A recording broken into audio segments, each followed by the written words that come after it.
Attorney Roque, what I'm saying, yes, I'm Sherwin. Attorney Roque, please be reminded to respect the chairperson. I'm very respectful, Madam Chair. Ano respectful na nagsasalita siya, sinasabayan mo siya? I apologize, Senator Gatchalian. One more, I apologize. I will cite you in contempt.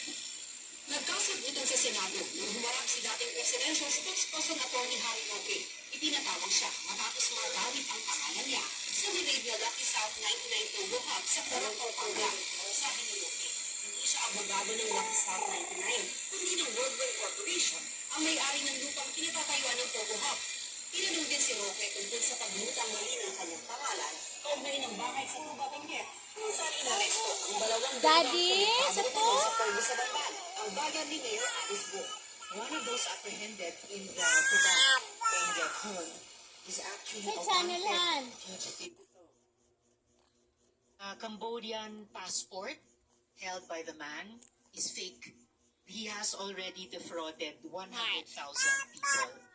Inamin ni Roque na isa siya sa mga may-ari ng kumpanya Wave, kung B, saan wave. nakarehistro ang tinarget na Wave. bahay. Tiniran ko po Wave yan your ako pag sa hands. gobyerno. Hindi ko po An? dinideny. Sagod. Isa Ah, sa ito usapan gayo natin. ang palangga I have lived in ay. the house. Ang Iso sinasabi ko lang po, gayo. pinaupahan po yan and possession Tahan. is now with the